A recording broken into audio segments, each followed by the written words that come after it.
தன்னோட தங்கச்சி ரேவதிக்காக நின்று பேசின பாக்யராஜ ஒரு அண்ணனா உங்களுக்கும் பிடிச்சிருக்கா? அப்போ இந்த வீடியோவுக்கு லைக் பண்ணிட்டு வாங்க நாளைக்கான ப்ரோமோக்கான ப்ரிடிக்ஷன் என்னன்னு பார்க்கலாம். தங்கராஜ் அங்கே மன்னிப்பு கேட்டுட்டு போனதுக்கு அப்புறமா ராஜலட்சுமி ரொம்ப சோகமாக உட்காந்துருக்காங்க. ராகவனும் மூஞ்சியை வெறப்பாக வச்சுக்கிட்டு சோபாவில் ஒரு ஓரமாக உட்காந்துருக்க. அதே சமயம் பாக்யராஜ் கேட்குறாரு, ஏப்பா நான் ரேவதி விஷயத்தில் எடுத்தது சரியான முடிவுன்னு தானே நீங்களும் அம்மாவும் நினைக்கிறீங்க அப்படின்னு கேட்குறாரு. உடனே ராகவனும் எதுவுமே பேசாமல் அமைதியாக இருக்க, ராஜலட்சுமியும் அமைதியாகவே இருக்காங்க. அப்பா அம்மா உங்ககிட்ட தான் கேட்குற, ரேவதியை நான் மாப்பிள்ளை கூட அனுப்பலைன்னு சொல்லி முடிவெடுத்தது சரிதானப்பா? இந்த மாதிரி கண்ணெல்லாம் எப்படி கந்தி போயிருக்குன்னு பாருங்கப்பா, எவ்வளவு வலிச்சிருக்கும். திரும்ப இவ்வளோ அனுப்புனா அவர் எனக்கு சத்தியமாக நமக்குன்னு கொஞ்சம் கூட ரோசமே இல்லைங்கிற மாதிரி ஆயிடும் இல்லைப்பா. அவளுக்குன்னு இங்கே பிறந்த வீடு, அண்ணன், அதுக்கப்புறம் தம்பி, நீங்கள் எல்லாருமே இருக்கும்போது எப்படிப்பா இப்படி அடியை வாங்கிட்டு இவளை திரும்பவும் அவங்க கூட அனுப்புறது? அதனால தான் நான் அனுப்பலை. நான் எடுத்துருக்கிறது சரியான முடிவு தானே அப்படின்னு திரும்பவும் கேட்குறாரு. அதே சமயம் அங்கே சோஃபாவோட கைப்பிடிய இறுக பிடிச்சிட்டு வெறப்பா ராகவன் உட்காந்துருக்க. ரேவதியோ அழுதுகிட்டு நிற்கிறாங்க. ரேவதி, உன் அண்ணன் நான் இருக்கேன், நீ எதுக்கும் அழுகக்கூடாது, நான் சொல்கிற வரைக்கும் நீ இங்கே தான் இருக்கணும் அப்படின்னு சொல்ல, உடனே மதி சொல்கிறாங்க, கரெக்டுங்க, நீங்கள் எடுத்தது சரியான முடிவு தான். பின்ன பொண்ணுங்கன்னா அடியை வாங்கிட்டு அங்கேயே புகுந்த வீட்லேயே அழுதுகிட்டு இருக்கணும்னு என்ன ஏதாவது எழுதி வச்சிருக்கா என்ன? கண்டிப்பாக அதுவும் உங்கள் தங்கராஜ் மாதிரி ஆளுங்களுக்கு இப்படி ஒரு பாடம் புகட்டுற ஒரு அண்ணனா நீங்கள் எடுத்தது சரியான முடிவு தாங்க அப்படின்னு அங்கே பாராட்டுறாங்க அழகுமதி. அதே சமயம் ராஜலட்சுமி பேசுகிறாங்க, எது சரி எது சரிங்கிற?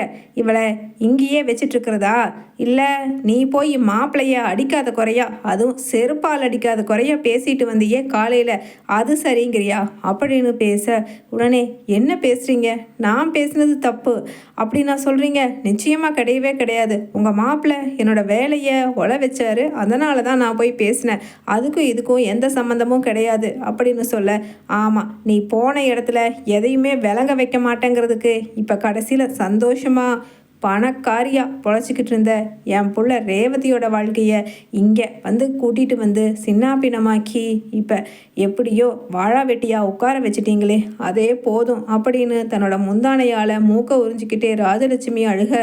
உடனே ரேவதி சொல்கிறாங்க, அம்மா இந்த விஷயத்தில் எல்லா தப்பும் பண்ணது ஏன் புருஷம்மா, அப்படி இருக்கும்போது இப்போ நீ மதிய பேசுகிறது ரொம்ப தப்புமா அப்படின்னு சொல்ல, உடனே சுரேஷ் சொல்கிறாரு, அக்கா எதுக்கா எது மதி பண்ணது கரெக்டு, சரி அப்படியே வச்சுக்குவோம். மாமா இவளோட அங்கே காலேஜில் போய் கரஸ்பாண்டண்ட்டை அவரோட இன்ஃப்ளூயன்ஸை யூஸ் பண்ணி பேசி இவளை வேலையை விட்டு நிப்பாட்டிட்டாருன்னு வெயி, அதுக்கு வேண்டி இவ மாமாவை அப்படி பேசுவாளா? இவ வீட்டில் ஒழுக்கமாக எல்லாருக்கும் அடங்கி ஒடுங்கி நடந்திருந்தா மாமா ஏன் வேலையை நிப்பாட்ட வைக்கிறாரு அப்படின்னு பேசுகிறாரு. உடனே என்னது என் வேலையை உங்கள் மாமா நிப்பாட்ட வைக்கிறதுக்கு என்ன ரைட்ஸ் இருக்குது? முதல்ல கட்டுன புருஷனா உங்களுக்கே என் வேலையை பற்றி பேசுகிறதுக்கோ இல்லை என்னை வேலைக்கு போக வேண்டான்னு சொல்கிறதுக்கோ உரிமை கிடையாது. அப்படி இருக்கும்போது தேர்ட் பர்சன் மிஸ்டர் தங்கராஜ் உங்கள் மாமா, அவர் எப்படி என்னோட வேலையை இப்படியெல்லாம் பேசி பண்ணியிருக்காரு, அதை தப்புன்னு சொல்லி உங்களுக்கு பேச தோணலையா? இந்த வீட்டில் எல்லாருக்குமே இப்படி தான் அறிவா, இல்லை எனக்காக மட்டும்தான் இப்படி எதிர்த்து ஆப்போசிட்டாக பேசுகிறீங்களான்னு எனக்கு ஒன்றுமே புரியலை அப்படின்னு மதி சொல்ல, உடனே ராகவன் சொல்கிறாரு, இது என்ன வீடா இல்லை சந்தை கடையா அப்படின்னு கேட்குறாரு. ஆளுக்கு ஆளாளு விதமாக பேசிக்கிட்டு, ஆனால் மாப்பிள்ளை வேலையை விட்டு நிப்பாட்டினது தப்பு கிடையாது, நீ அடங்கா பிடாரியாக நடந்துக்கிட்டு இருந்த, அதனால் அவர் போய் எங்கே ஆஃப் பண்ணணுமோ அங்கே ஆஃப் பண்ணிட்டு வந்திருக்காரு, அதில் தப்பே நான் சொல்ல மாட்டேன். அதே சமயம் இன்னைக்கு காலையில் நீ போய் மாப்பிள்ளை கிட்ட பேசினது ரொம்ப ரொம்ப தப்பு அப்படின்னு சொல்லிட்டு சொல்கிறாரு ராகவனும். ரேவதி அதை நீ இவகிட்ட சொல்லியிருக்க பாரு, அதுவும் தப்பு தான். என்னமோ மாப்பிள்ளை முன்னாடி உன்னை நம்ம பொண்ணை விட்டு கொடுக்கக்கூடாதுன்னு சொல்லி நாங்களும் மெப்புதலைக்கு பேசிட்டோம். அவர் அடித்தது தப்பு தான், என் பிள்ளைய அடிக்கிறது என் மனசு ரொம்ப வலிக்குது, அதை பற்றி நான் கரெக்டுன்னு சொல்ல வரலை. ஆனால் என்ன இருந்தாலும் பெரிய மனுஷன்தான். ஒரு ஆம்பளைன்னு இருந்தால் அவசரத்தில் கை நீட்டி அடிக்கிறது தான். ஆனால் மனசு கேட்காம வீடு தேடி மன்னிப்பு கேட்டு என் பொண்டாட்டியை நான் கூட்டிகிட்டு போகிறேன் மாமான்னு எங்ககிட்ட கேட்டார் பாரு, அங்கே நிற்கிறார் ஒசரத்தில் என் மாப்பிள்ளை அப்படின்னு சொல்லிட்டு அங்கே ராகவனும் மாப்பிள்ளை தங்கராஜையே பெருசாக தூக்கி வச்சு பேசிக்கிட்டு இருக்க.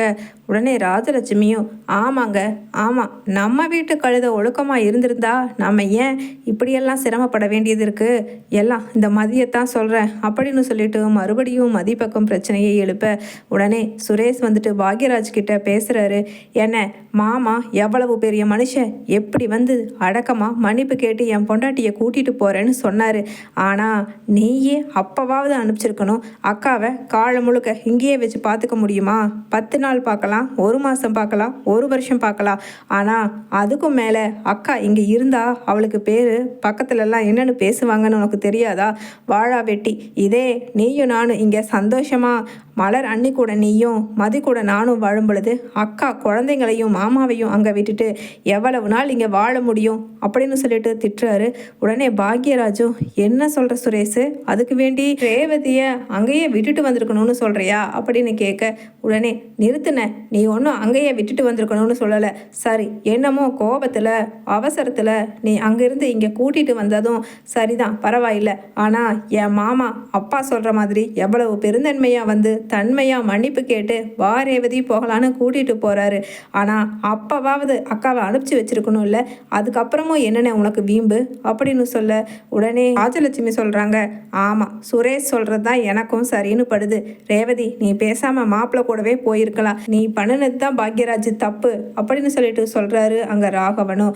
உடனே அப்பா கொஞ்ச நாள் இங்கே இருக்கட்டும் பா ரேவதி, அவளுக்கா மனசு எப்போ மாறி அங்கே போகணும்னு சொல்லி தோணுதோ அப்போ நான் கொண்டு போய் விட்டுட்டு வரேன்ப்பா அப்படின்னு சொல்ல உடனே சுரேஷ் சொல்கிறாரு, எப்படி மானம் கெட்டதனமாவா?